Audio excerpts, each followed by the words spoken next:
Good morning. Morning? Dude, it's like 1 p.m. Huh?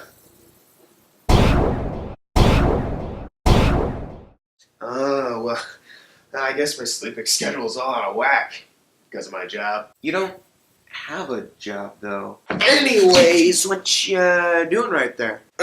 Well, I noticed that director Jordan Vogt Roberts was going on a Twitter tirade against known YouTube channel, CinemaSins. CinemaSins? Oh, you mean the YouTube channel that no one really takes what the narrator says seriously because it's just dumb jokes at this point? Yeah, well, as it turns out, Vogt Roberts isn't the biggest fan. He said so many things like they're anti-art, dumbing down film discussions, even comparing them to Trump at one point, going that far. Wait a minute, Vogt Roberts.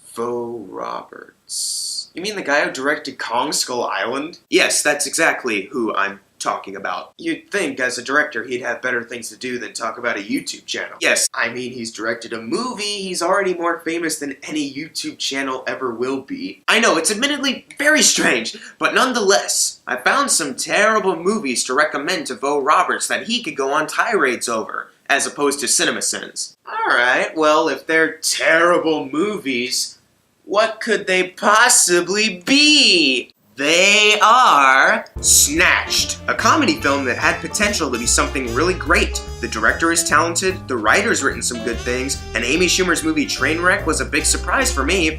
Unfortunately, Snatched is everything I was afraid Trainwreck would end up being like. Schumer and Goldie Hawn have little to no chemistry with each other, and watching them on screen was unbearable at a lot of moments, including one scene involving a tapeworm that some village doctors needed to get out of Amy Schumer's mouth. Comedy gold? I wouldn't say this movie is entirely humorless. Ike Barinholtz had a couple funny bits, and one moment involving Joan Cusack and Wanda Sykes actually made me chuckle. But considering who the director is, I was definitely expecting much more out of this film. I'd give it a D, one of the worst comedies of the year.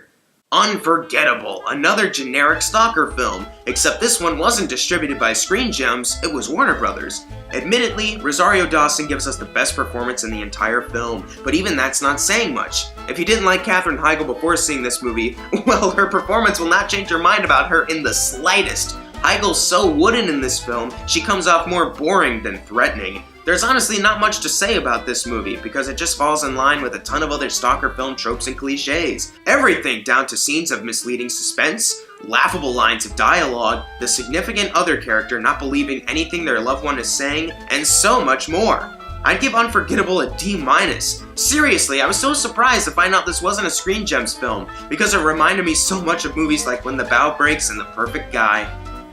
The House, a Will Ferrell and Amy Poehler comedy that's directed by Andrew J. Cohen, who also wrote this film with writing partner Brendan O'Brien. These two are also responsible for written works like Neighbors 1, Neighbors 2, Sorority Rising, and Mike and Dave Need Wedding Dates. To no one's surprise, however, this movie is just terrible. There's like 2 or 3 jokes sprinkled throughout the movie that actually made me chuckle, but those jokes really can't make up for the fact that so much of this film's humor is just cringy, awkward, and at times really mean-spirited. The absolute worst scene of this film involves Will Ferrell accidentally chopping off someone's finger with an axe, and the guy starts crying and bleeding all over the place, and it's all over Will Ferrell, and he thinks he's a badass now because he did that. Comedy gold? Not to mention that Pam the drug dealer from Dirty Grandpa has a main role with Poehler and Ferrell, and he's just as terrible as he was in Dirty Grandpa. In fact, the only time I liked his character was when Jeremy Renner stabbed him, but even then he can't keep his mouth shut.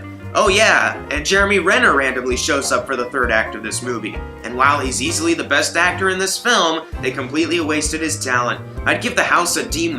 Yes, I found this to be worse than Snatched. This movie's premise could have definitely been turned into a really clever comedy, but it just felt like the director, writers, and studio just didn't care about the quality of their product. So, what'd you think? Those are actually great picks. Vogt Roberts would totally have a field day with those films. Yeah, and not to mention, they're so much more unbearable than an actual CinemaSins video. Obviously. Not only is Unforgettable a dumbed-down stalker film for a dumbed-down movie crowd that actually likes these dumbed-down movies, but you have Snatched and The House, which have no smart satirical messages, no clever humor, and nothing a sane person would even laugh at to begin with because of how mean-spirited it is. Well, that, And a CinemaSins video will never reach hour-and-a-half runtime, so... Oh, well, yeah, that too. Well, I better go on Twitter and share these tirade-worthy films with him. Alright, well, you go do that. Wait a minute! What? Was this whole thing just an excuse for you to quickly review these movies that you haven't done in-depth videos on? Maybe?